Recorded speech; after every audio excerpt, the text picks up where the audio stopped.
What is it?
Muted.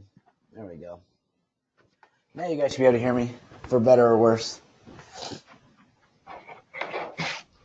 Okay, so the neurological system, when we talk about medical emergencies with that, what are some medical emergencies you can see related to neuro? Yeah, seizure, stroke, are probably the two big ones. What about just somebody that has a syncopal episode? They pass out. Okay. Is that neuro? Don't know. It could be a lot of things that cause that, right? But it kind of gets lumped into neuro until you can say it's something specific. So if it ended up being cardiovascular, where it was hypovolemia, or they had orthostatic hypotension and they passed out, it's considered kind of neuro until proven otherwise, and then it's not. Get it? All right. All right, and then our gastrointestinal. There's also a whole lot of different things that you can have wrong in the gastrointestinal system. The only couple that it listed in the presentation PowerPoint slide was appendicitis, diverticulitis, and pancreatitis. But just know there's lots of different things within the GI system that can cause problems.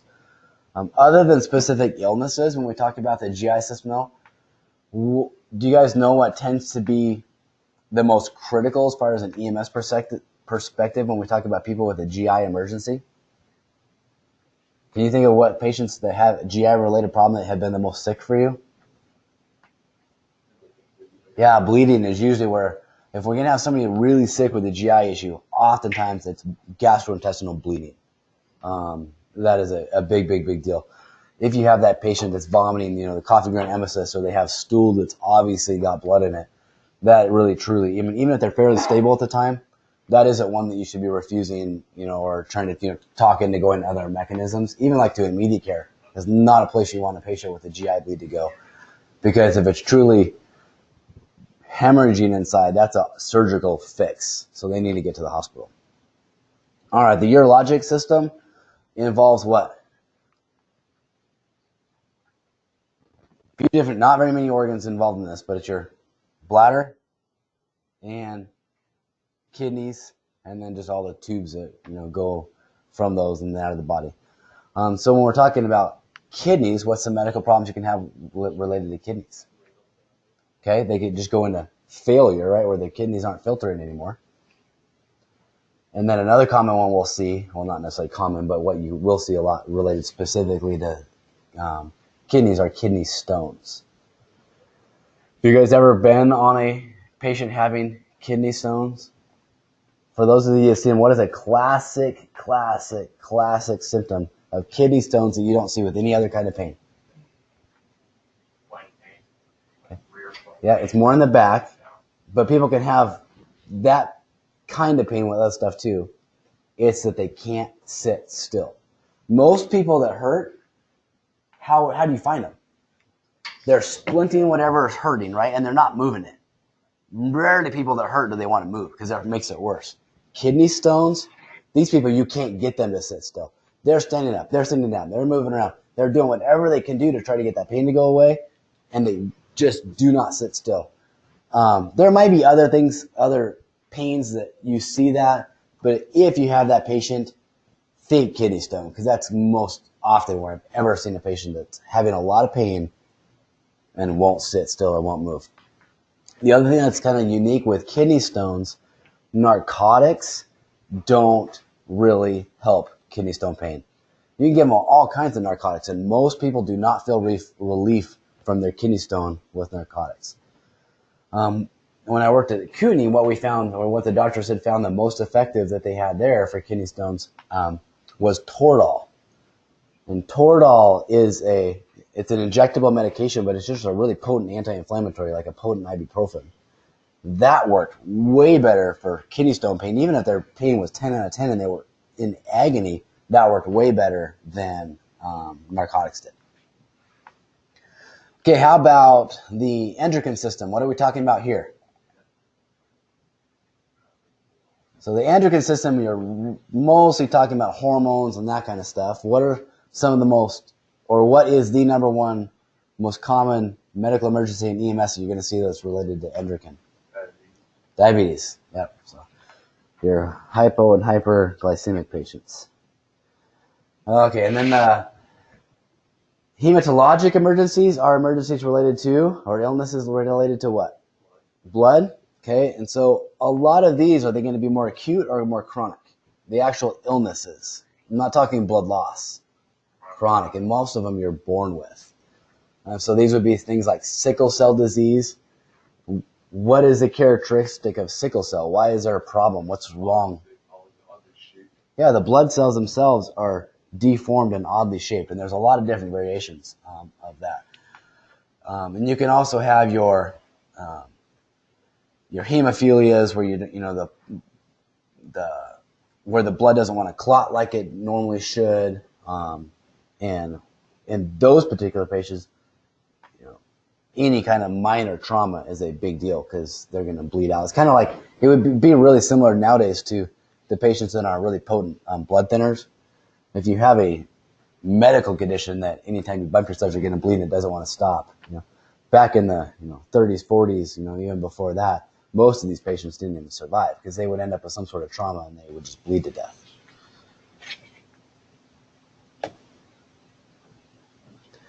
All right, and then immunologic, we're going to talk a lot about this kind of at the end of this lecture because the whole back side of the lecture is all about different diseases in that, or related to that. But one type of immunologic disease you'll see in EMS are your allergic reactions. Are we really concerned with just a patient that has a general allergic reaction? Not really. People have allergic reactions to things all the time. Does it require EMS? Sometimes it does. When does it truly require EMS? If it's gone anaphylactic, okay, and if it's anaphylactic, is your blood pressure normal? Can you have a normal blood pressure and be in anaphylaxis? No, because what is it's the true full anaphylaxis is called what? Anaphylactic shock. If your blood pressure is normal, you're not in shock. Now you might be compensating a little bit, but you need to have blood pressure, heart rate issues to be an anaphylactic shock.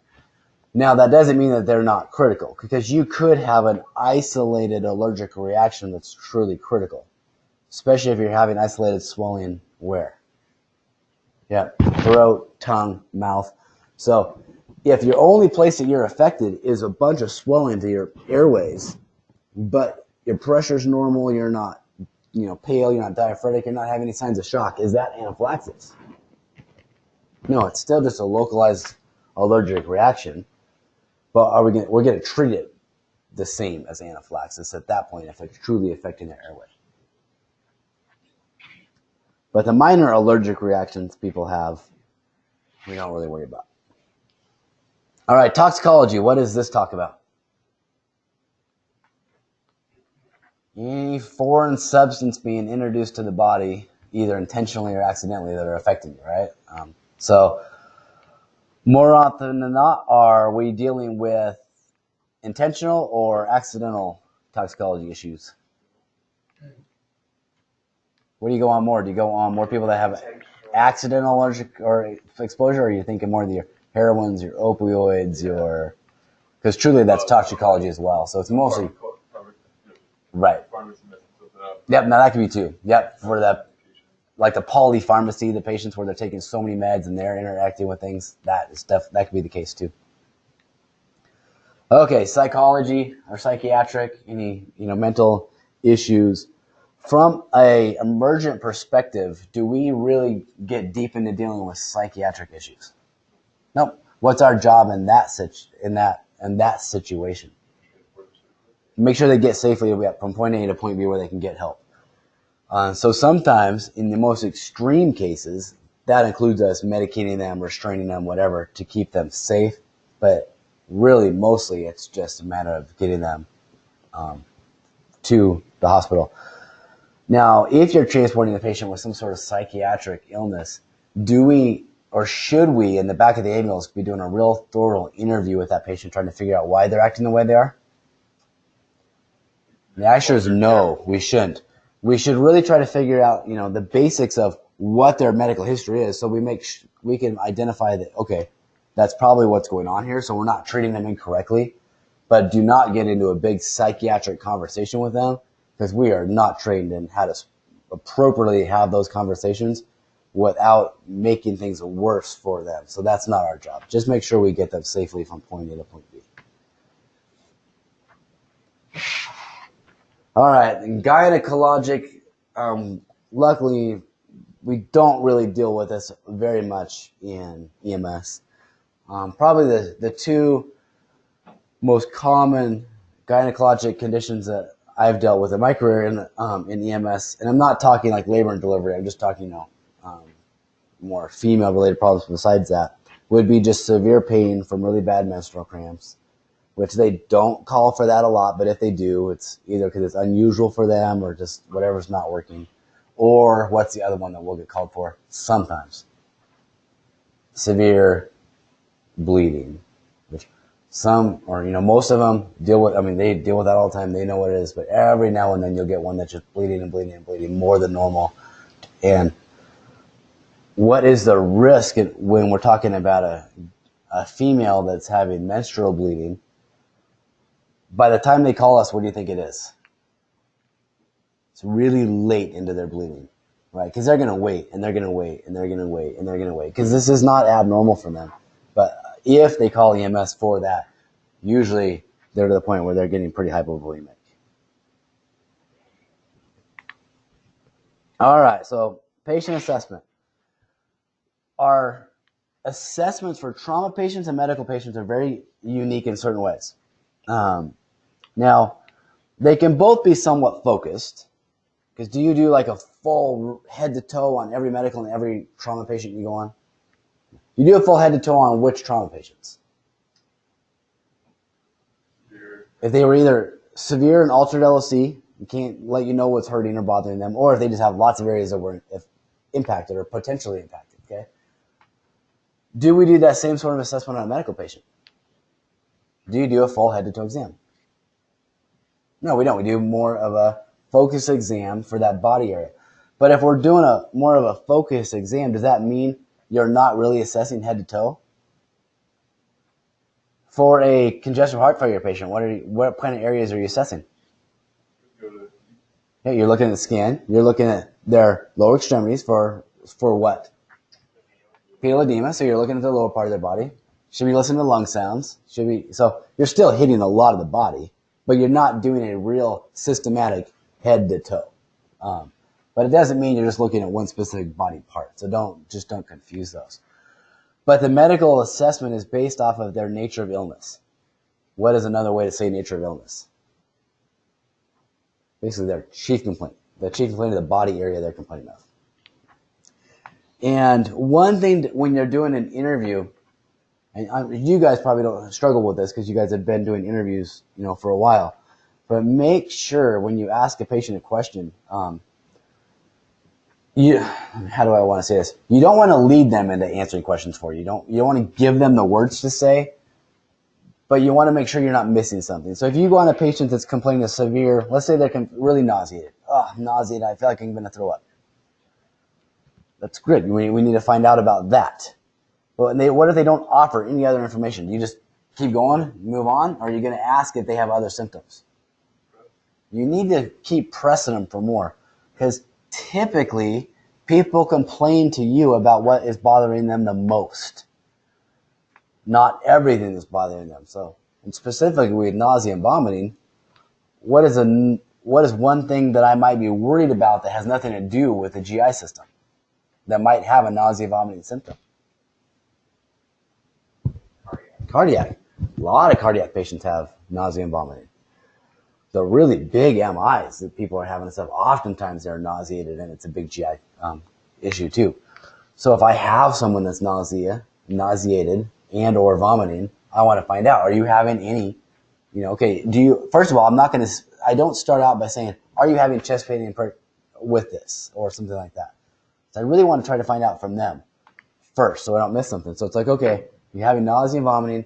Are you having any other symptoms besides that? Do you have anything else you feel? Because then you'll get maybe more information. If they're like, not really, or if they're not being real specific, then I will specifically ask, okay, how about chest pain? How about chest pressure? Or any abnormal feeling in your chest? And go into the other body areas the nausea and vomiting could affect. So just don't get tunnel vision where you just focus on their chief complaint. Make sure you're still doing an overall good assessment.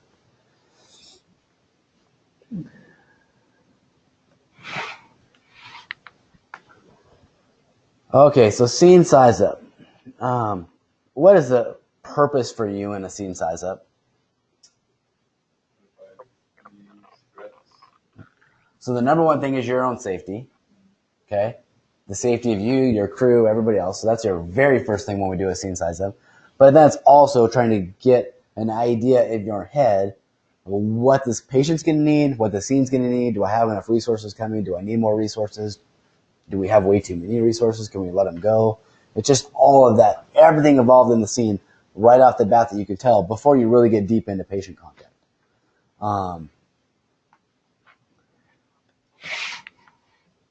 Okay, general impression. At what point in a patient contact do you form your general impression? Do you even have to talk to your patient yet to get a general impression? Nope, that is you're across the room, look at the patient. It's kind of you're sick, not sick. And you don't really have to know anything specific about a patient yet. But even me looking across the room, if I had a patient in the back of this room from right here, there's a lot of things that patient will be telling me without speaking any words. So what are some things a patient might look like across the room to let me think, man, this patient's pretty sick, I need to be worried. And a medical patient, not a trauma. Coloring. So what color would you be worried about? Pale. Yeah, really pale or gray ashen color, or if they're really profusely just sweating diaphoretic. Skin condition is a huge indicator of sick, not sick. And then position. What kind of position might be alarming to you? They're like curled up or protecting something. Okay, so that would indicate that something's really hurting. Mm-hmm. Okay, tripod for having difficulty breathing. What if they're just completely limp? They can't even hold themselves up. They're sitting in a chair, but they're not even sitting. If they're so weak, they can't even physically hold their structure up. All of those are huge red flags that would all be part of that general impression. Okay, then we're quickly going to check out the ABCDEs like we've talked about in lots of these different classes. So just make sure that their airway's okay, they're breathing adequately, circulation's good, level of consciousness, and expose areas that need to. But we're not going to immediately expose unless there's a reason to immediately expose the patient. But if you're truly immediately exposing to change a life-threatening injury or condition, is that usually medical or trauma? Usually trauma. The one time I can think of that we need to immediately expose for a life-saving medical would be what? Put on probably stat pads or something like that. We'll get there eventually, but it's not usually like, man, we got to rip all the clothes off right now for a medical patient. Okay, airway breathing. If a patient's talking, are you worried about their airway? There still might be a little concern. I mean, they might have problems with their airway, but if they're talking, they have an open airway. It could be partially obstructed and they can still talk, but at least you know they have an airway. Okay. When I'm assessing breathing, what do I want to know? We always talk about the rate. Does that tell you everything about breathing? Could you be breathing at 12 times a minute and so shallow you're getting so little volume in that you're unconscious? You could be. It's not common, but you could be. So yeah, it's rate, quality, volume. Make sure it's the breaths are getting on both sides of the chest. It's all equal.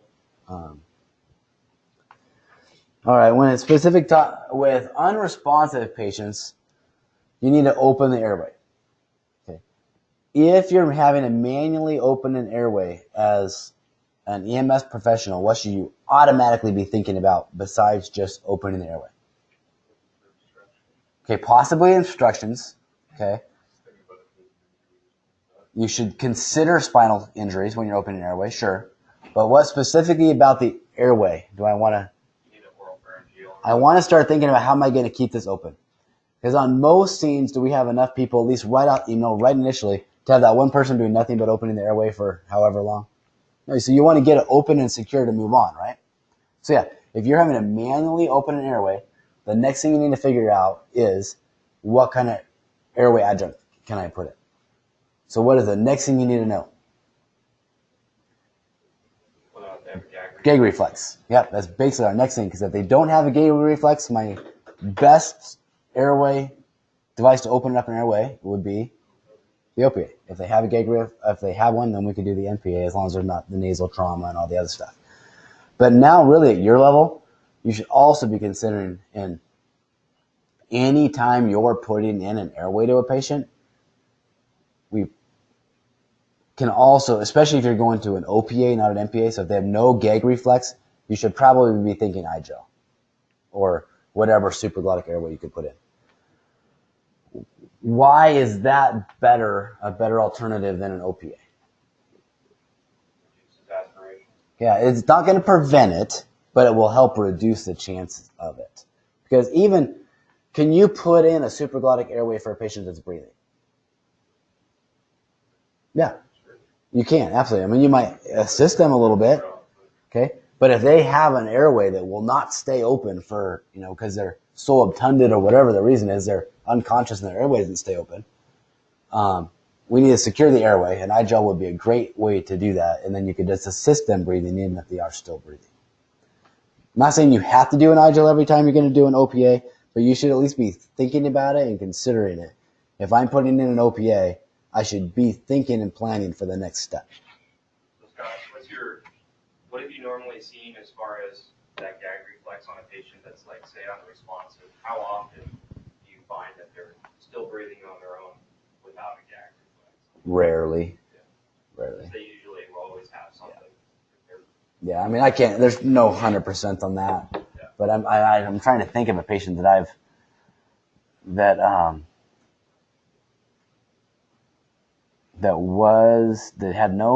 didn't have an open airway or wasn't protecting their airway, but was breathing Well, I guess they could. I mean, some of those have gag reflexes.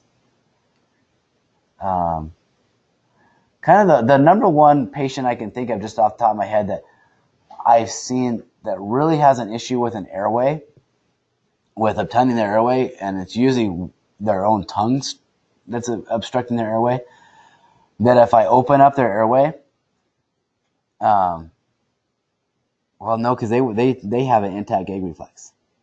Yeah, I can't think of one that did not have an intact gag reflex that was conscious and breathing. There might be some. I mean, not conscious, but I mean breathing adequately.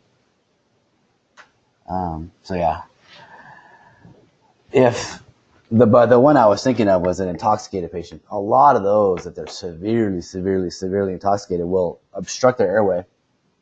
You open up their airway and they'll start ventilating again on their own. But most of the time, those have an intact gag reflex.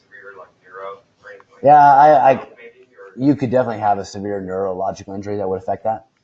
But I can't think of, at least just on the top of my head, I can't think of that patient that I've taken care of, so I'm not really sure. But it can cause it for sure. What if you're just not sure if they have a gag reflex? I mean, you just don't know. How are you going to find out? You take the oral airway and you're going to do what? Try it and see if they gag on it. Now, this is not from your book. I had an old nurse that had been a nurse for many years. And he says one trick that he has learned over the years is to tickle their eyelashes. And if they blink, they'll have an intact gag reflex. If they don't blink, they won't. Don't know if that's 100% across the board, but I have tried that, and it seems to pan out, but I can't tell you that it's going to pan out every single time. But I just thought it was an interesting little way that he checks. But yeah, don't put that on any kind of test score.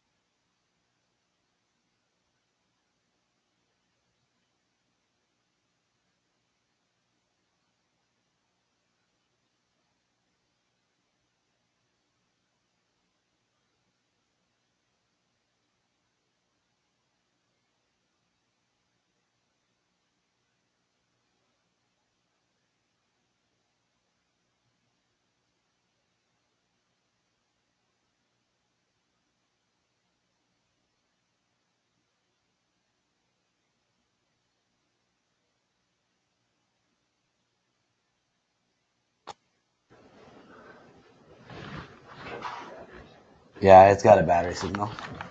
It does? It's flashing dead battery. I'm just going to tell everybody what's down.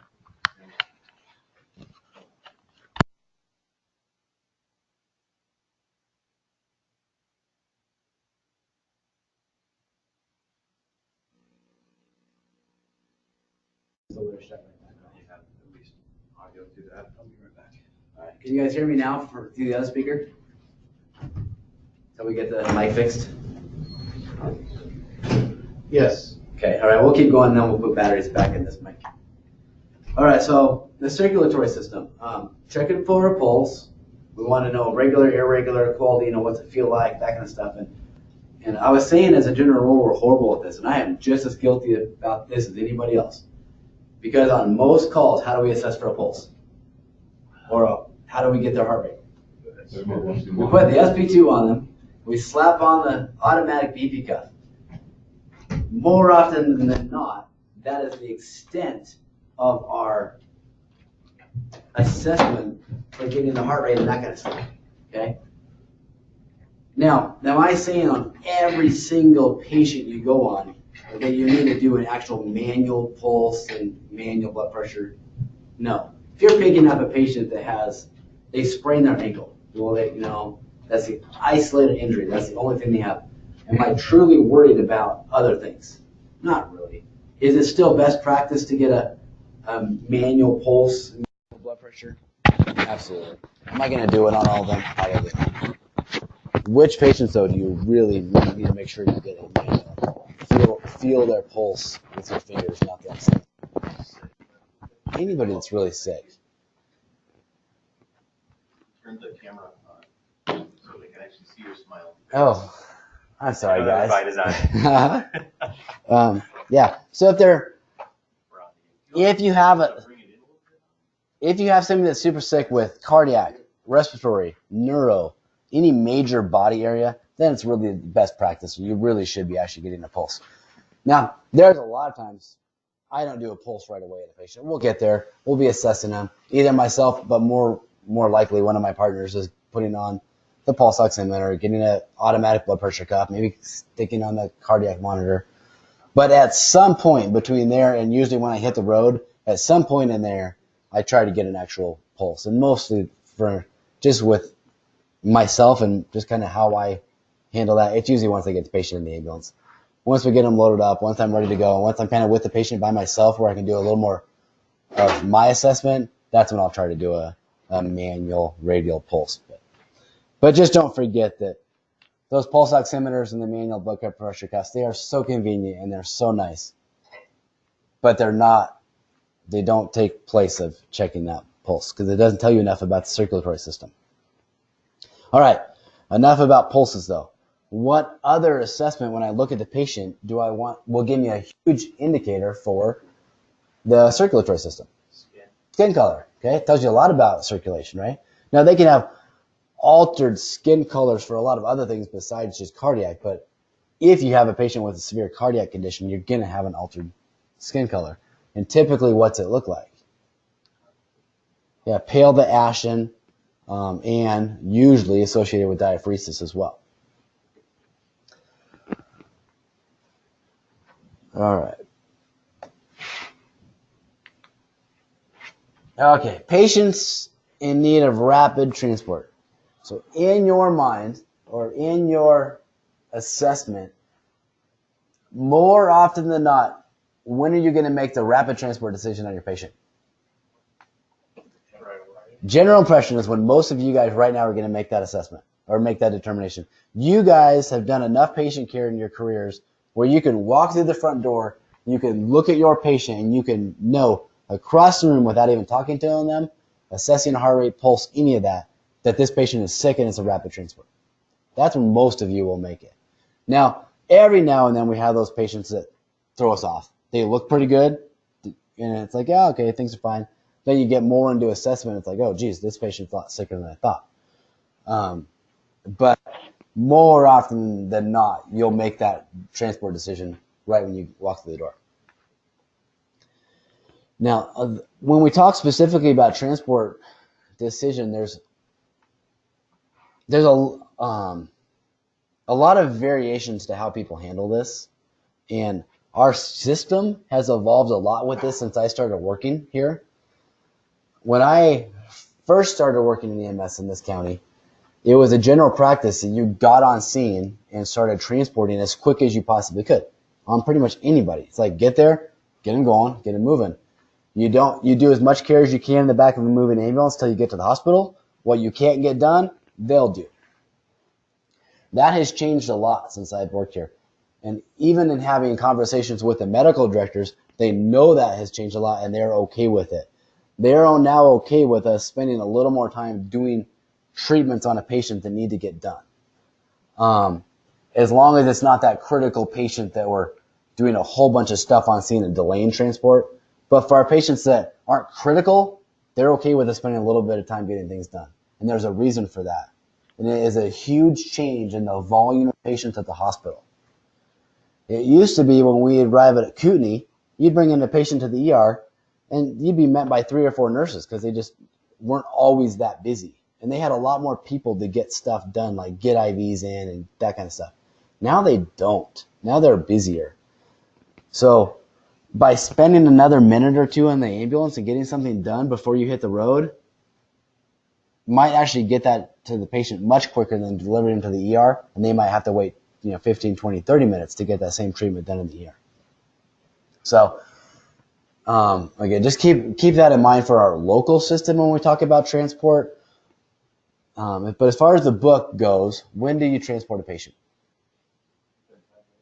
So if you've determined they're sick, right, and they're going to need rapid transport, you're going to transport them as soon as so you can, right? As soon as you're able to safely get them loaded and secured and hit the road. And yeah, otherwise, it's kind of, I don't know. Does the book give you a 10-minute timeline to hit the road? Okay. So otherwise, 10 minutes for the other ones.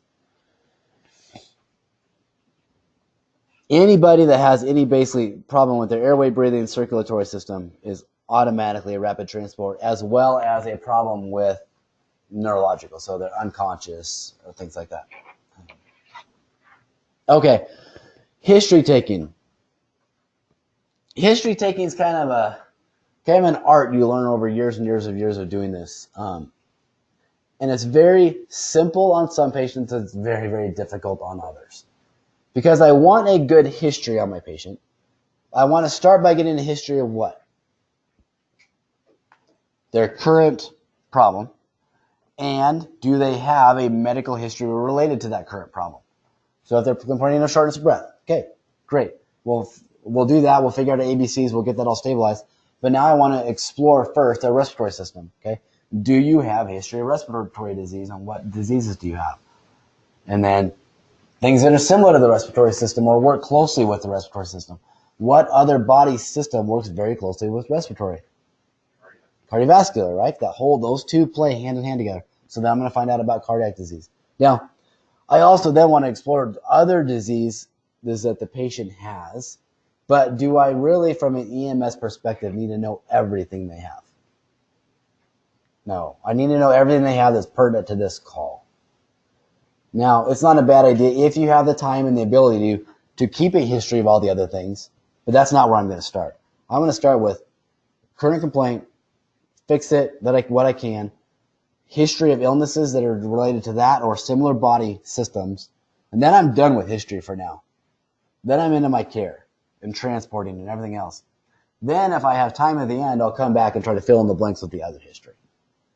But I'm not going to spend 5 minutes at the beginning of a call finding out that they've had, history of all these things that are not pertinent. Okay. All right, so we use the sample which was on the last slide. I'm sure you guys all know that, and the OPQRST. They're both handy mnemonics. I don't know that every call that we actually go SA and PLE and through those specific steps. At least I don't, but I tend to get all the same information. But they're just handy systematic ways to do a interview. When we talk about OPQRST, when are we getting that information? What's it related to? Is this past history or a current complaint? This is this current, what we're dealing with right now. So when did it start? What the provocation? What makes it better? What makes it worse? What were you doing when it started? Quality. If people use like OPQRST with other things, but some of these don't, like shortness of breath. Some of these don't really apply for shortness of breath. So use the ones that apply. Don't ask them quality on things that you don't apply. Just don't address it. Just skip it.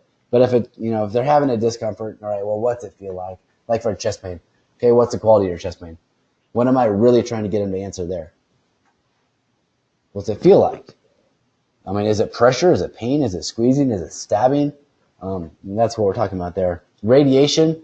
Does the pain go anywhere else besides where it initiates?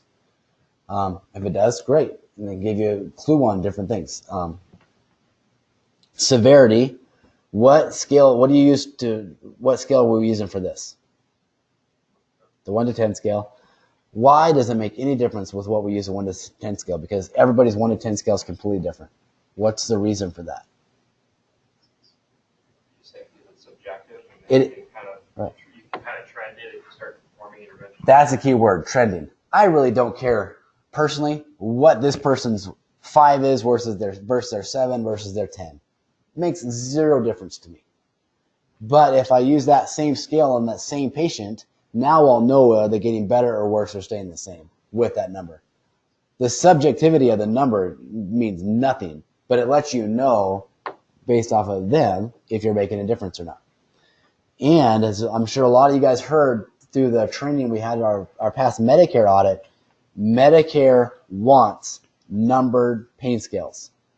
That is a national standard to put a number for the 1 to 10 scale now. So just please try to do that when you do your reports. They also want to know what you've done to treat it or what you've done to help your patient if they are complaining of pain. All right, look around the scene for evidence. Evidence of what? Any clue that gives you an idea of what's going on with the patient or their history. So the number one thing I'm looking for when I'm looking for a house, a couple different things. But number one, prescription bottles. And then medical devices such as oxygen generators, oxygen bottles, a nebulizer machine sitting on the counter or the bedroom or whatever. I mean, I'm not searching around their house looking for all this stuff unless we have an unconscious patient and somebody's been assigned to go look. I'm not doing that on every call. But at any time I'm in a patient's room or their living room or whatever and I'm talking to them, I am looking around the room to see what I see that could give me a clue about the patient. All right, unresponsive patients. Who are we getting the information from? Anybody we can, right? If they know them. If there isn't anybody, that's when you might be doing a more thorough search around the house looking for stuff, looking in cupboards, looking in drawers, trying to find what you can. Okay, then we get into our the secondary assessment. When we did the what were we assessing? Or A, B, C, D, E's, right? And then the really focused chief complaint stuff. So now we're looking for secondary stuff. So this is where we're just getting more and more and more deep into our assessment. So if you hadn't done it now, this is when you're, looking at their chest for somebody that has a chest complaint. You're listening to the lung sounds. You're, actually palpating the belly for somebody that has abdominal pain. You're just doing all the stuff you had not done yet. And then make sure if you haven't by now, you get a full set of vital signs.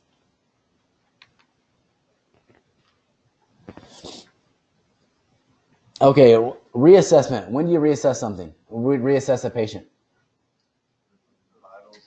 Okay. All right. So that's one of the things you are reassessing is the vitals. Yep. For a stable patient, it's every 15. For a critical, 5. And believe me, man, as you guys know from being on those scenes, 5 minutes goes by fast. You've got to be on the ball to get really good, accurate vitals every 5 minutes. You almost have to have somebody that is just kind of watching the clock and doing that for you.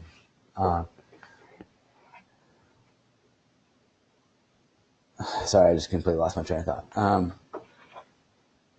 Okay, so if you think about your skill sheet, and I'm sure all of you guys have already started studying your medical and trauma skill sheets, but your medical skill sheet, the reassessment is clear at the bottom, right? But in real life, when are you truly reassessing a patient? Continuously, right? I mean, we're continuously looking at them and reassessing them. Anytime we do any intervention, we're within a few moments reassessing to see if it changed anything or made anything better or worse. So even though you really need to absolutely need to memorize those skill sheets for your national registry exam, just remember that assessment, that reassessment is continuous and ongoing and ongoing and ongoing and ongoing.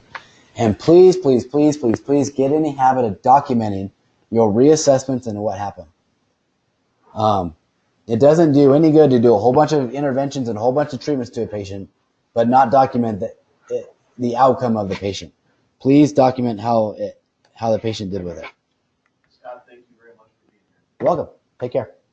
See you guys. All right. Transport decision. Where are we transporting patients to? Okay. Locally, it's Kootenai Health, right? In the book, what is the answer going to be to where you transport? Closest appropriate hospital. And don't let that throw you off in some of these questions that they might ask you. Because in a big city that has a major trauma center, they might have a specific cardiac center, they might have a neuro center. You could bypass the closest hospital to go to the closest appropriate hospital.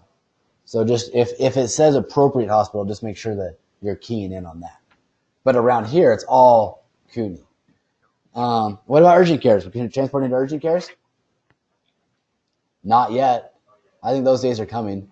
There's different groups that are trying to get legislation changed in different states to allow that. So I think those days are coming, and I think they're needed. It would be awesome to be able to take certain people to urgent cares. But when you talk specifically about what is a major hurdle? Payment. You take a patient to a hospital, there is federal laws that mandate that they have to get an assessment done. Doesn't mandate they have to get any care. It mandates they have to get an assessment done. Okay? Regardless of ability to pay. That law does not count for immediate cares. They can turn you away at the door if you don't have insurance or cash or payment. So if we start transporting into urgent cares, it'll be really interesting to see how that changes. But just for information, yeah, we are not allowed at this point to transport to an immediate care, with the exception of one event, mass casualty. If you have a huge mass casualty, those rules go out the window. We're taking patients to anywhere we can take them that are appropriate.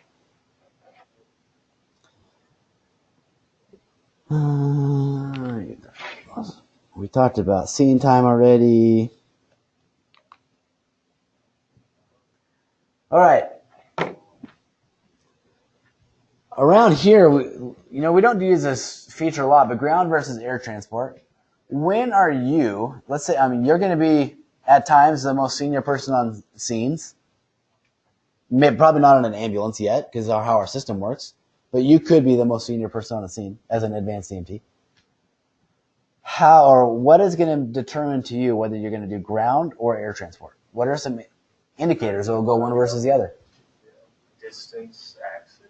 Okay, yep, access to basically the roads and getting them out. Yep, distance to the hospital. And severity. Severity of the patient. And Time we have to transport. number of patients.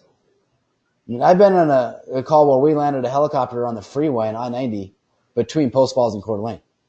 It's like, well, why are we using a helicopter between Post Falls and Coeur d'Alene?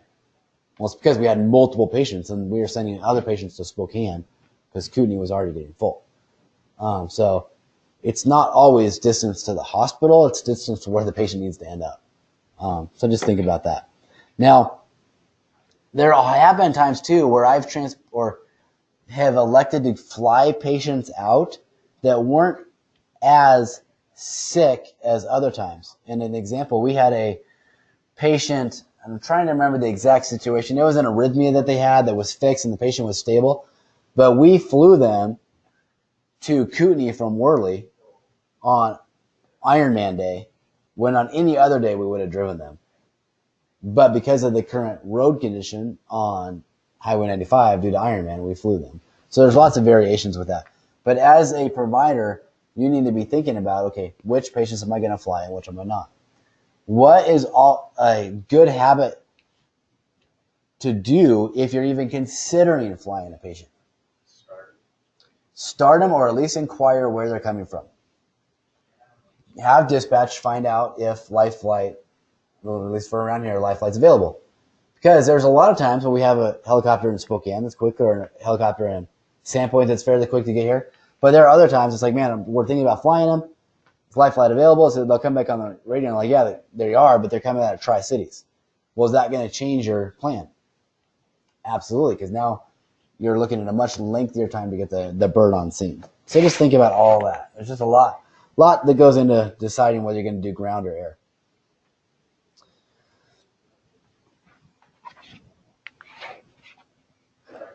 All right. Now we're switching gears. We're going to go into the last part of the lecture. This is a fairly quick lecture today, which is lucky for you guys and me both. We're going to talk about infectious diseases. What is an infectious disease? What are we talking about here? What's it caused from? Is it an illness the patient just has? Is it heredity? Is it... Yeah, it's an outside bug, right? Basically, bacteria are viral, or what most of them are. And they can transfer from one host to another host. Does it always mean it's human to human? No, it could be animal to human, human to animal. It could be animal to animal that don't affect humans. There's a lot of different variations, but it's basically a disease that you get, that you acquire from another source. And lots of different communicable diseases, and they're all transferred from one host to the other host in different ways. What is the number one thing we do to protect ourselves from infectious disease? Okay, gloves when you're on patient contact. What do you do when you take your gloves off? Wash them. At least, I mean, best practice would be to wash them for sure. Okay. Is that all we do to protect ourselves? Glasses. Okay, eye protection. Gowns. Gowns for. Masks for us or for the patient. So, what patient are you going to wear a gown on? What kind of? Okay, because what kind of contact precaution is C. diff? I mean, it is contact precaution. I guess I kind of gave you the answer. It's you touch them and you're going to get it. Or if you have like an open wound or an open sore or something, you're going to get it. A person with C. diff, I mean, you can be really close to them, and if you're not making contact with them, you're not going to get it. It's not in the air. It's not airborne. It's not droplet. It's just contact. So truly with a person with C. diff, do you need a mask? No. Okay, what about a patient with MRSA in their lungs? How are you going to protect yourself there? The mask on everybody. Really, the mask should go on them, and you as well, probably, but really, ultimately, them. If they is the best person to have the mask on. We get a habit of putting masks on all of us, but then we forget that the patient's the one that really should be wearing the mask. Okay, and are you going to wear a gown for that? We will. I mean, most likely we will. But really, the only reason for that is because is that airborne or droplet? It's really droplet. So if they cough and get a bunch of droplets on your clothes, could you get it from that, or do you have to inhale it? You could get it from that. So if it gets out on your clothes within a few moments, I don't know how long MRSA would live on your clothing. Probably as long as until the droplets are dried up and evaporated. But if you had that on your clothes and then you did touch it with your hands or something that had an open site, you still could theoretically get an infection. I don't know how likely it would be, but it's possible. So just know whatever disease the person has, however that disease is transmitted, protect yourselves for that transmission style.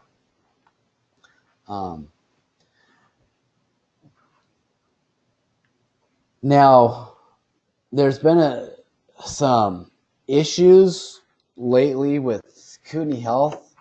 This is a little bit different from this talk, but I want you guys to know what's going on here in case you guys get in this situation.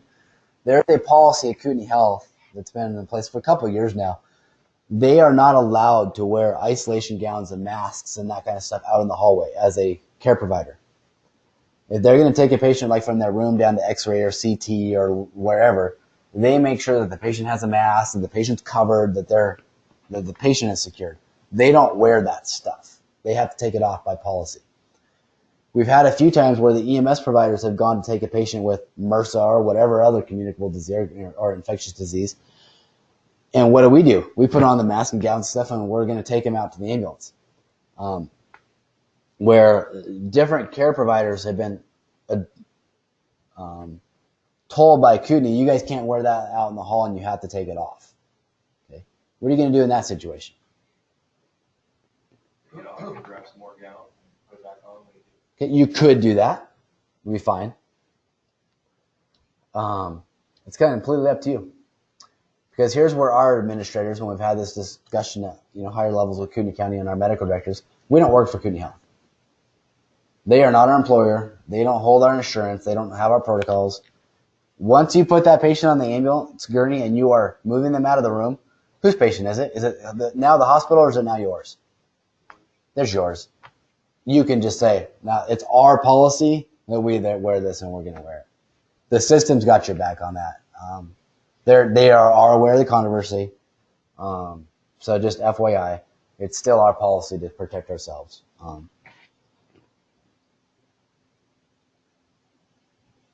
Okay.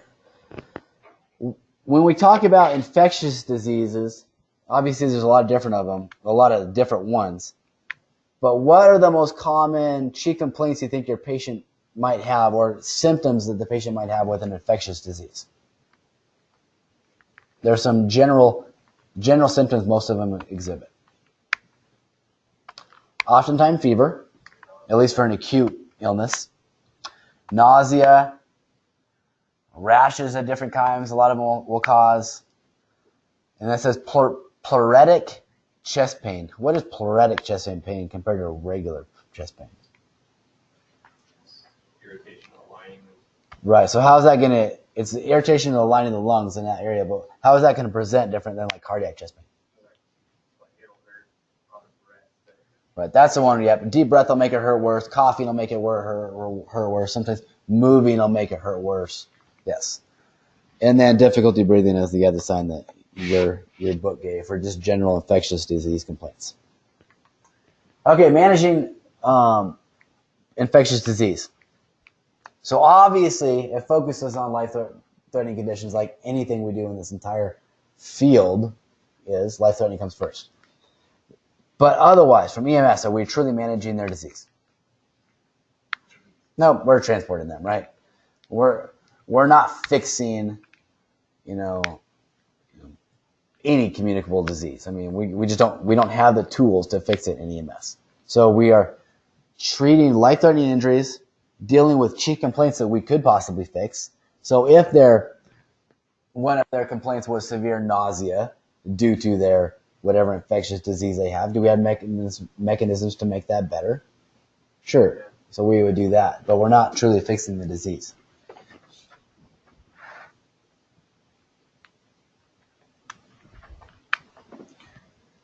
Okay, be empathetic. What are we talking about there? Just be nice, right? Be nice. Make the patient comfortable, follow standard precautions. Okay. Epidemic and pandemic. These are just, I can tell I have a cold. My brain is not working today. This is just general terminology. So what is the difference between an epidemic and a pandemic? Yep, it's more localized. Pandemic is more global or bigger. Okay. So when we talk about an epidemic, could it still be a large area? Geographically, it still could be a big area. Like what is an epidemic that you guys have heard about in the news recently going on right now in our local region? The measles outbreak. Now, has it affected North Idaho yet? Not that I've heard. It's all, Eastern Washington? Western Washington, I think. But that's an epidemic. It's a large area. I mean, it's more than one county, but it's not a global scale. All right. Now we'll get into some of the specific ones again. These are pretty brief introductions to these, but HIV and AIDS. Luckily, this has come a long ways in the last, 20, 30 years as far as the treatment for this. I mean, it used to be if you contracted HIV and got AIDS from it, it was a death sentence, where it's not anymore, thank goodness. But it still is a big deal.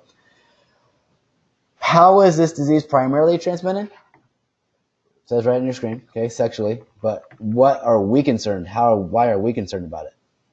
Because of blood transmission, right?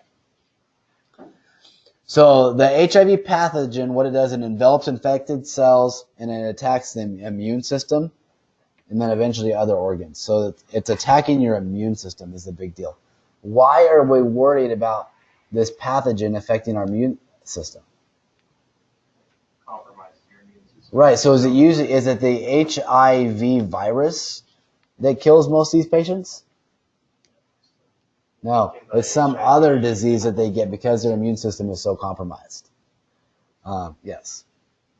Now, if you have an HIV infection, you are not always symptomatic. Okay, most of the time you're not symptomatic, unless because you're immunocompromised and you get something else, or you're at end stage, or you're something, you might have symptoms. But you can have the virus on board and be non-symptomatic at all. So just be aware of that. If you're symptomatic, though, here's some of the signs and symptoms they will have. So an acute febrile illness, so that would be an acute exacerbation of the illness. So they could have a fever. Malaise, what are we talking about? What is malaise? Generalized weakness and just no strength, just tired and weak malaise. Okay, fatigue, just feeling just, kind of similar to malaise, but it's more of just feeling tired. Sore throat, swollen spleen and lymph glands, headache, weight loss. Okay, so AIDS is caused by HIV. Is HIV and AIDS the same thing? No, HIV is what? The virus. Okay, AIDS is an end-stage result of an infection from that virus. For the HIV virus, there is no immunization for it yet. So we're not immunizing the general public to prevent getting this. There is no immunization, but luckily there's a lot better treatments to manage the disease process.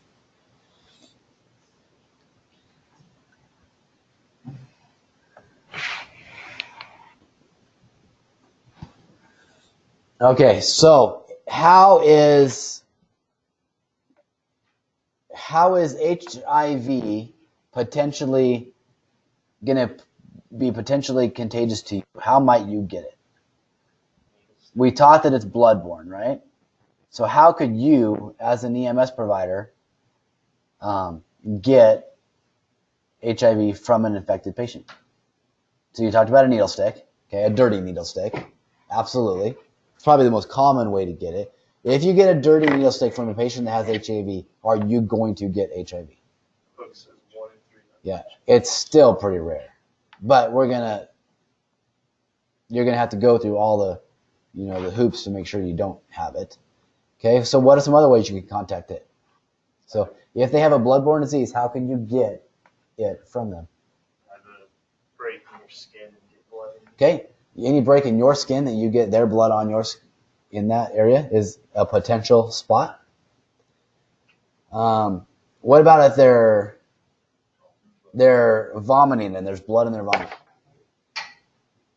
Okay, if it again contacts an open source, or if they're coughing up blood, that's probably the one that scares me the most. Patients are coughing up blood, because where could that get you that we don't normally cover all the time? Mouth, eyes. So just be aware. All right. If you think you're exposed here, what are we doing? I'm sure each of your agencies has very specific plans for dealing with it, but follow your protocols. But I think for the most part, if it's an emergent thing like that, we have agreements with Cooney Health where they're doing all the blood analysis exams for the patient for us and stuff. But make sure you follow whatever your department policy is. All right, this is the one you hear about the most. Luckily, it's not critical for the most part, unless you're immunocompromised, young or old, but the flu. Okay, so is this bacterial or viral? It's viral. Okay. Transmitted by direct contact with nasal secretions. It's aerosol. It's droplets. So if you cough, it's out there. If you're close enough to the person coughing it out, you can inhale it. And because it's droplets, also by the sneezing. So easily. And because it's so easily transmitted, when there's outbreaks, that's why they get really bad really quick. What is our treatment for a flu victim? Supportive care, right? We fixing the flu? No, we're just going to help them with whatever symptoms they have and get them to the hospital. Okay. So we were talking about at the beginning of class how flu shots are important and how Cooney Health isn't requiring them, and a lot of people are starting to. What is the point of getting immunized with the flu shot? How does that help you? So your body builds up the antibodies, so when it sees that flu virus come into you, it recognizes it and it immediately starts attacking and killing that virus. What is the inherent problem with the flu immunization and the flu in general? Yeah, it mutates all the time. And there's a lot of different strains and variations of it. And truly, when they're creating the flu vaccine for the specific year, they're doing it. They're analyzing what strains of the flu are out there and what's prominent, and they're taking a guess, educated guess on how to configure that vaccine for that year. Is it always right? You'll get a lot of years where we have a really bad flu outbreak, even with a lot of people getting the flu vaccine, and a lot of people that got the flu vaccine could still get the flu because it's a different strain. So you'll hear people say, well, I don't get the flu vaccine. One thing, they'll say, every time I get the flu vaccine, I get sick. Can you get sick? Let me put it this way. Can you get the flu from the flu vaccine? You can get reactions from the vaccine, but can you get the flu from it? It's a dead vaccine. There's no live virus in the flu vaccine. Now, I think the nasal ones might be live virus, but the injection is not. Don't quote me on that, but as far as the nasal ones. But the injections are not a live virus vaccine. You cannot contract the flu from a vaccine. But you can get symptoms from it. You can get side effects. But just because you got the flu vaccine doesn't mean you're protected from the flu. Because you can get other strains of flu as well. One thing, and even though you're immunized with the flu vaccine, for a particular strand of flu, you can still get infected from that strand. But what they'll say is your symptoms are usually much more mild than if you didn't have the vaccine, because your body's fighting off a lot more of the viral load than had you not had the vaccine. So, okay, hepatitis, inflammation or infection of the liver. Okay, what is the liver? What's the point of the liver? Why does your body have a liver? Filters what? The blood. Yeah, filters toxins and stuff out of the blood. So it's a blood filter. Okay. So a big deal when that doesn't work, right? Or when it gets sick. There are a lot of different types of viruses associated that will attack the liver. So your different hepatitis viruses. What are the different types that they classify them with? It's basically your ABCs, right? Hepatitis A, hepatitis B, hepatitis C.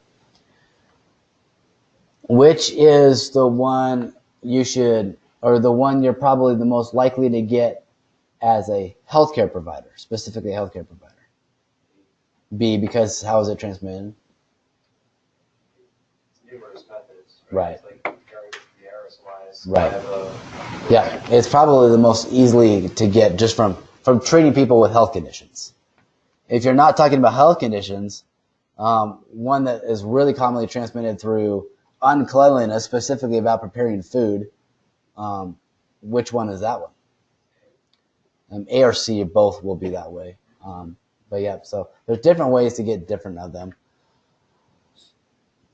The bad thing about hepatitis, any of these can really damage the liver. Sometimes it's temporary and sometimes it's long term. But you can actually get scarring of the liver. Would that be a long-term effect or a short-term effect if it's bad enough where it scars your liver? You can get long-term effects from that, right?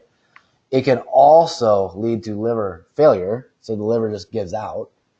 And then I didn't know this one until I was studying for this, but there's also a link between hepatitis and liver cancer. So it can also cause liver cancer.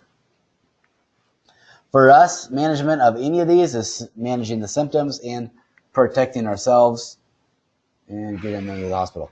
Okay, late long-term effect or a sign or symptom you might see of a hepatitis patient is a jaundice. If you see that yellowing of their eyes, their skin is even later than that, but if you see the yellowing of their eyes and then their skin, this is a well-progressed disease. It's not, they didn't just get this hepatitis. It's been around for a while. All right, and it says they can exhibit right upper quadrant pain. Why are they having right upper quadrant pain? What is hepatitis? What organ is it affecting? Liver. Where's your liver?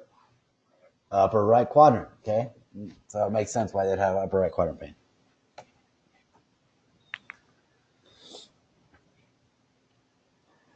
Okay, so we talked about the fact that there's lots of different types of hepatitis. You cannot look at a patient and know what type of hepatitis they have. So if they have symptoms from their hepatitis to the point where we get involved in EMS and they're having, fatigue or fever or whatever they're having, whatever symptom they're exhibiting, I can't look at that patient and say, oh, this is a hepatitis A or hepatitis B or hepatitis C problem. Most of the time, we're not even going to know it's hepatitis at all, right? They're so generalized symptoms. But even if you think it's hepatitis, you won't know what type it is. So, actually, I might have lied to you before. I said hep A and C are transmitted oral fecal. This one just says hep A. So hep A is transmitted orally or oral fecal contamination. B, C, and G are transmitted through other vehicles besides just food and water.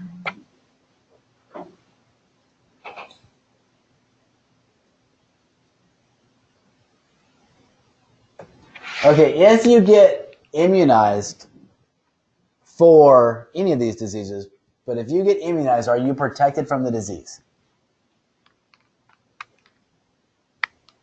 Not necessarily. Anytime you get an immunization, to know if you're really protected, you need to go have another blood draw to see if it's effective. Because everybody is different with how the vaccines work for them. So you could get, like for an example, you could get a hepatitis B vaccine and they could do a draw on you and it was not effective for you. You could not be immunized or you're not protected from it. So then what would you need to do? Get re-immunized and see if it works again. How many shots does the average person get for hepatitis B? 3 shots. For some reason, my body didn't like it. I had to get 5 before I was finally immunized. So just know that just because you had your vaccine doesn't guarantee that you're protected. Okay, herpes simplex. So again, this is another virus. As you'll see, a lot of these are viral. I mean, there's some bacterial stuff, but most of this stuff is viral. On this one, most people that have this virus are asymptomatic, meaning they're not showing symptoms. 85% of the people affected with herpes simplex virus have no symptoms. They don't even realize they have it. Okay. If they're symptomatic, what you get is eruptions of tiny fluid-filled little vesicles that will appear mostly on the lips and genitalia. So if they're having an outbreak, that's typically where you're going to see it. And then it can also lead to other illnesses like pneumonia and meningitis. Due to what? How can a herpes outbreak lead to another illness? Because your immune system is compromised trying to fight off that infection. Your immune system is strained, so you're more likely to get other infections. Let's skip one. Okay. Those ones are really obvious. Okay, syphilis. Most people think of syphilis as what type of disease? Sexually contracted disease, right? But it's also bloodborne. So you can get it in other ways as well. There is a small risk to us. It's fairly small, but there's a risk that you could contract it through a dirty needle stick or direct blood contact. But it's not super likely. It's still a fairly small risk. Okay. The initial infection of syphilis produces a lesion called a canker. So they're going to have that little canker, and that's also mostly located in their genital region. And thank God we do not have to deal with sexually transmitted disease issues very much in EMS. Okay, meningitis. We do have to deal with this a little bit. Of the contagious illnesses, this is one I've seen probably the most of in my career. What is meningitis affecting? Body part. Okay, the brain and spinal cord. But yes, specifically, kind of get into the meninges, but brain and spinal cord. The coverings of those, okay, can get inflamed and infected. What is a traditional chief complainer, a lot of these will present. Okay, that's kind of the hallmark one that you should think about if you have a patient with meningitis. Would be your normal flu kind of cold symptoms, fatigue, nausea, vomiting, that kind of stuff, fever. But that stiff neck is kind of classic to meningitis. Now, with meningitis, is it bacterial or viral? Quick trick question, right? Because it could be either one. If you yourself was going to get meningitis, would you rather get viral or bacterial? You want viral. You don't want bacterial. Viral is much more common, much more prevalent, much less deadly. Bacterial meningitis is horribly deadly. So yeah, you don't want it.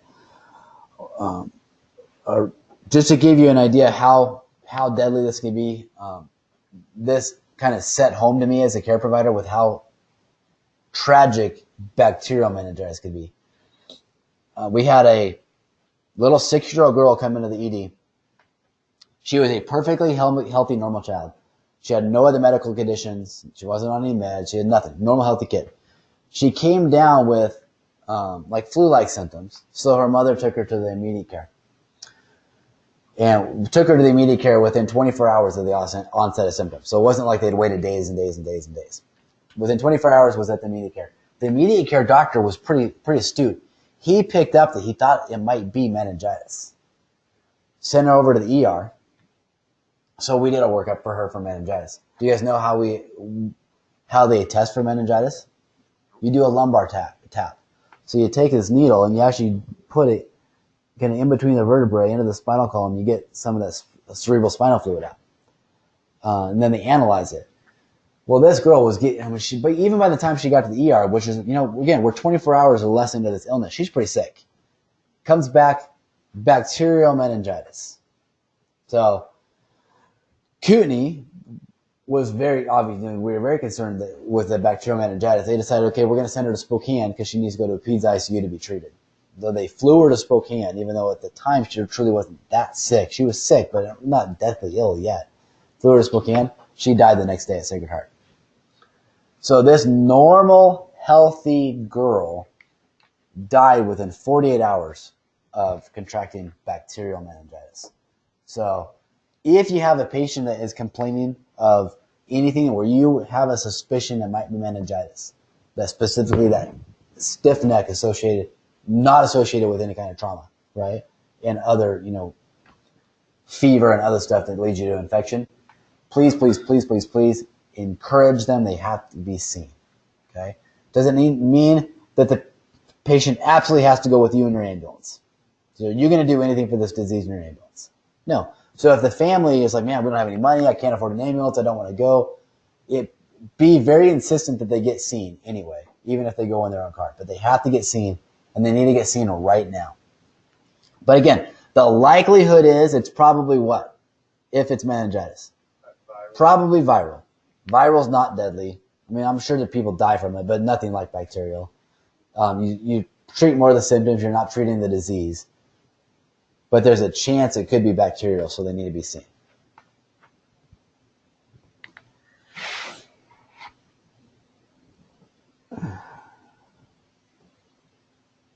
Okay, and it does have a note here that meningitis is reportable in many states. If you have anything that's reportable, what does that mean to you as a healthcare provider? Then you have to report the disease. Who do you report it to? It depends on where you're at.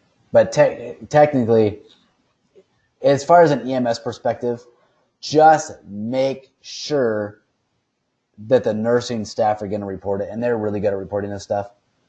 And usually it's going to be the hospital that takes care of the reporting. Locally, who do they report these things to? Panhandle Health District. Okay, they're the ones they're our state health agency. That's where all this stuff gets reported to. Now, if you're not sure if the hospital is going to report it, should you? Absolutely, if it's reportable in your state. To be honest with you guys, I don't know if meningitis is reportable in Idaho. I don't have any idea. I should know, because we would be the ones that need to report it if we had that patient, but I don't know if it is for sure. But it would go to the health department to see who that gets reported to. Why does the health department care about meningitis, or why would they want to know? Right. They're more looking for global stuff or like an epidemic breaking out, so regional stuff. They want to see, okay, Kootenai Health had a patient with meningitis. They got reported. But does anybody other hospital have it? You know, maybe there was one at Kootenai and maybe one at Shoshone and maybe one in Bonners Ferry. And all those places are starting to see meningitis patients, but they all don't realize the other people are seeing them. The health department is who keeps track of all that together and identifies when an outbreak is occurring so they can start rapidly treating it. What is going to be the rapid intervention globally for a viral meningitis outbreak? Nothing. You going to control a virus? No, not really. But if it was bacterial, it's different. You're going to control it? You quarantine them. You're going to get anybody that's symptomatic is immediately going to be put on antibiotics. The hospitals and urgent cares are going to be on high alert where if you get a patient with those symptoms, maybe you go into a small hospital where they don't have access to do a lumbar tap and find out if it's bacterial or viral. A patient comes in with those symptoms, what are they going to do? They're going to start treating you for bacterial regardless. So it just helps everybody get ready to treat those high-risk patients. Sorry, I don't know what I did here. I think we're getting really close to done. You just did This one? PowerPoint and go back where you were. Okay, tuberculosis. If I have a tuberculosis infection, where is my infection at? My lungs, right? What are the primary symptoms people are going to exhibit? Chronic cough, coughing. Lots of coughing. Yep. Is this transmittable? And if it's in this lecture, obviously we know it is because all this stuff is. So if it's a cough and it's transmittable, how are you assuming it's being transferred from one person to the other? Droplets, okay? Super contagious with droplets in this one. And with this one, the particular virus is tiny. So you need to protect yourself. How are you going to protect yourself from tuberculosis? Mask. So you still want a surgical mask, right? Is it going to protect you from tuberculosis? Yeah, a couple of them. No, it's not. It's so tiny, it'll go right through the holes of a surgical mask. It's got to be an N95 or better mask that's small enough to keep that from going through the mask itself. But even with that, it says there's no true absolute protection. Obviously, it's not, because even if you put on a N95 mask, is it 100% sealed to your face? No. Are there places that could still get in? If you wanted to be truly protected, what would you do? Be like in a Class A or whatever hazmat suit, or whatever the suit where you're completely sealed off. Not realistic in this setting, but I mean, would you be protected there? Yes. But otherwise, there's no absolute protection. It says everybody who breathes is at risk for getting this disease.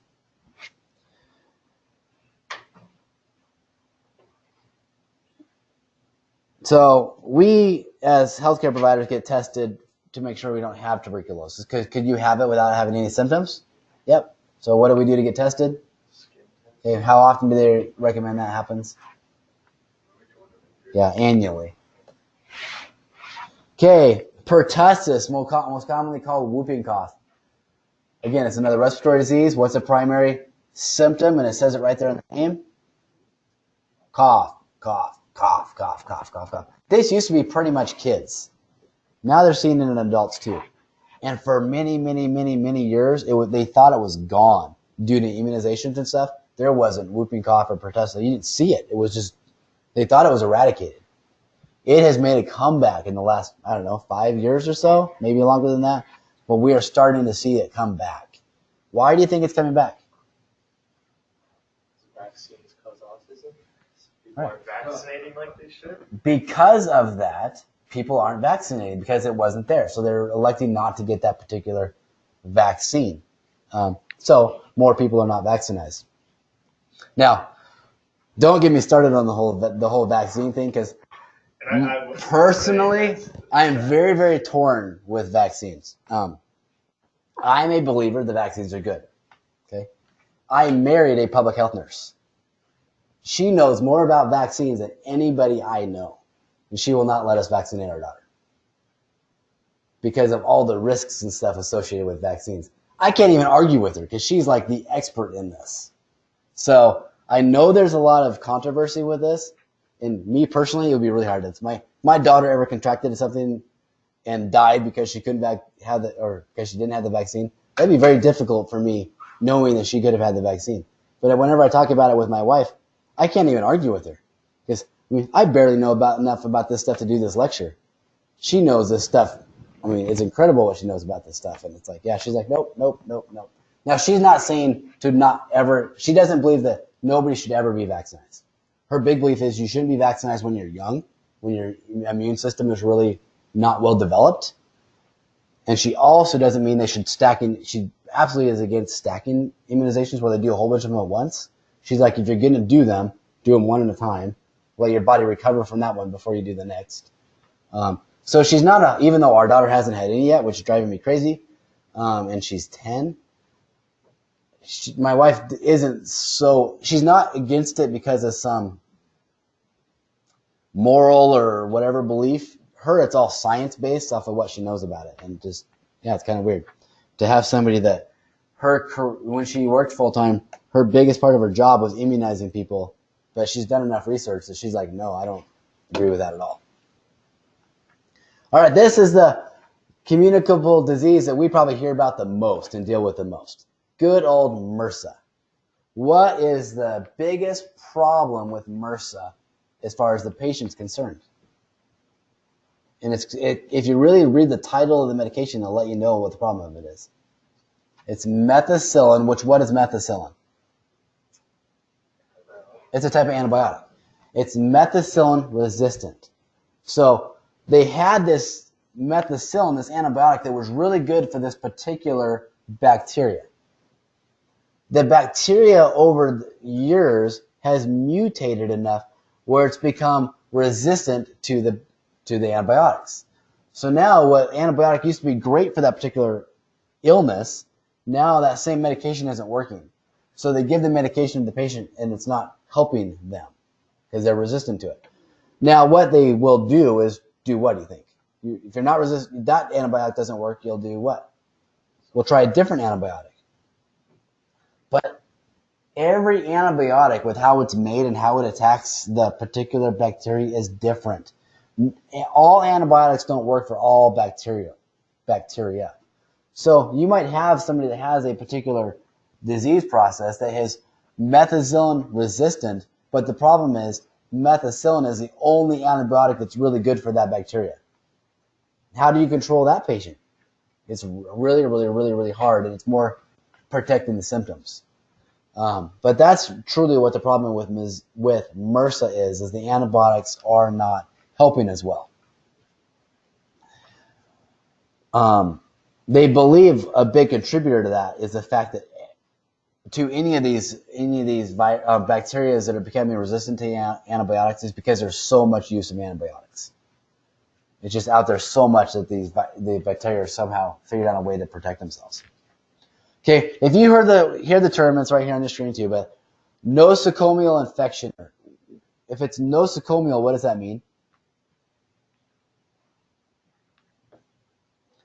Pretty much, and it doesn't really, I guess it doesn't really say it specifically in this slide.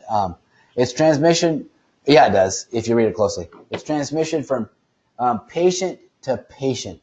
A nosocomial infection is a healthcare-related infection. It's caused by healthcare providers or other patients transferring it to other patients. So when we have an outbreak of the flu in the community, where often do we see these nosocomial infections when it's related to flu? Okay, it could be from the waiting room of a hospital. What about a nursing home or an assisted living center where all of a sudden we're getting all of these people picked up? Now, if it's a center where the people are mobile, does it mean it's nosocomial? No, because they could be going to the cafeteria and stuff and getting it from one another, right? let's say we're talking about La Crosse Health and Rehab, and it's their event wing where the people are not getting up and out of their bed and they're not moving, and all of them are getting the flu. Is that because they're contracting it from their next door neighbor? No. Who are they probably getting it from? Via the hands of Right, via unwashed hands and stuff from the healthcare providers. So just remember that wearing gloves and stuff is super important, but so is hand washing in between treating multiple patients. Now, in our setting, this isn't quite as critical. I mean, it's still important, but it's not quite as critical because am I going from one patient to the next, and then back to that same patient? I mean, no, we're not room hopping, right? We're treating one patient, getting that one done, going on to the next, getting that one done, going on to the next. So it's still important that we wash our hands because we could still transmit diseases from one patient to the next, but it's not quite like a hospital environment or a nursing home where you're truly patient room hopping, where it's much more likely to transmit that disease.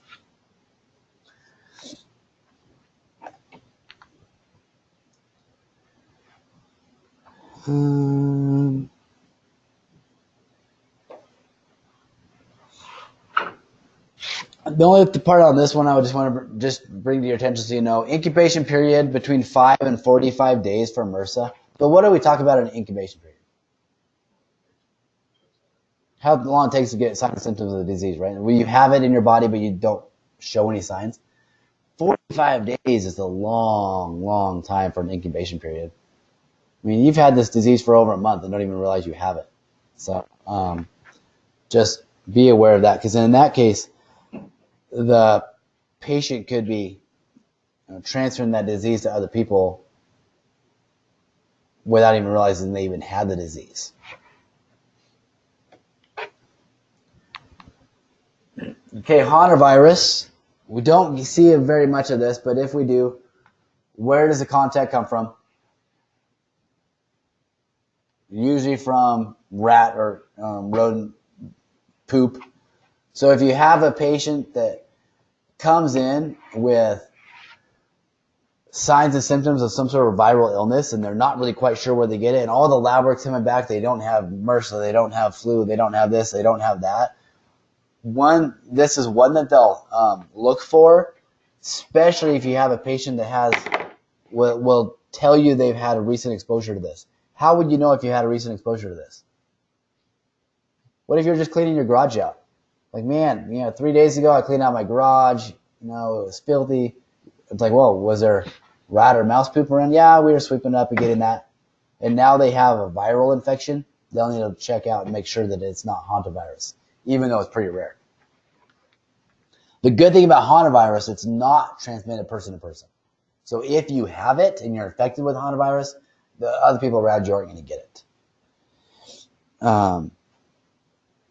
But it could be transmitted through other vectors, where the virus, like from the rodent poop to the other people, not directly from you. Okay, West Nile virus is mosquito-borne. Okay, so how are you going to control a West Nile virus outbreak? Kill off the mosquitoes, right? So they try to do this in certain regions by using certain pesticides to kill off all the mosquitoes.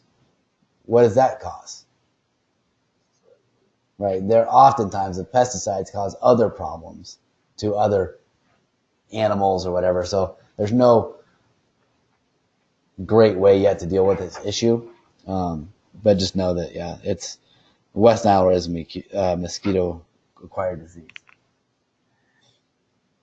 Okay, SARS is it's a respiratory disease again, life-threatening viral infection, but it's mostly all going to be respiratory symptoms, and it is transmitted person to person through contact with the secretions, again, this droplet. So what is the treatment, or what is the protection for you from this one? Mask. Okay. All right, avian bird flu, or I think we're about the last slide, is just another virus transmitted. It's naturally in the bird population all the time. So that virus is out there all the time. And every now and then it crosses over to the human population. Transmission's pretty low, but it does happen. And then I had never heard of this one. Sounds like I don't want it. Middle East Respiratory Syndrome. Coronavirus. commonly found in bats and camels in the Middle East. Human infections have also been reported. You get high fever, cough, muscle aches, vomiting, and diarrhea, and there is no cure and no vaccine. So that would be the big trigger there why you don't want it. But I've never even heard of it. And all right, the rest, the only other thing it really talks about here is when we talk about any communicable disease, what are we worried about the most of any communicable disease? Getting infected or passing on the infection. So we want to isolate the communicable disease. Okay. If you're treating a patient that you suspect might have a communicable disease, one of the things to try to figure out is where they've been or who they've been in contact with or where. This is more of a health department thing, but one thing they're going to look at right away with a communicable disease is try to track down where the patient has been and who they've been in contact with so they can start finding those people and treating them. The other thing they will want to find out is if you had any recent travel outside of the country. Why do they care about travel outside of the country? Some of these, like Ebola, Zika. Right. They're trying to find out if you're bringing in an illness that you acquired outside to the local region, that currently isn't a current outbreak. Because if somebody, let's say somebody came from the Middle East and they had that Middle East, whatever disease that was, okay? Well, first of all, are we going to have any way to even test for it probably locally? No, because we don't have it here, right? So the local labs couldn't even test for it. So they all need to start finding out, okay, we have somebody that came from the outside, we don't know what this illness is, specifically looking for that and isolating them. Because if that disease started going rampant in Cooney County from somebody that came from the Middle East, we don't have any way to control that because we don't have, there isn't treatment for it or vaccine or anything for it anyway. But the only way to control the spread of that would be what? Isolate everybody affected. It's where you watch some of those movies where they'll pretty much just shut down a whole town and you can't come or leave that whole town because that's the only way to control a particular virus or bacteria. Okay. The contagious diseases, that part, that is not my favorite topic to talk about, but it's just important for you guys to know. But then remember the first part of our lecture today, the medical stuff, that is super important. Make sure you guys get really good at doing really good patient interviews, identifying the life-threatening injuries, identifying what we can fix, sifting out the stuff that doesn't matter from the stuff that's really current and acute and we can fix, and then get them transported. But any questions on either of those? All right. All right, that's just our question from earlier. Okay, I think that's it. What are we on, Wednesday? What's Friday? Respiratory? Okay, cool. So now you guys are going to start getting more specifically into all the medical systems, and then after that we'll hit trauma, and then you guys will be about done. Okay, cool. All right, enjoy. You're welcome.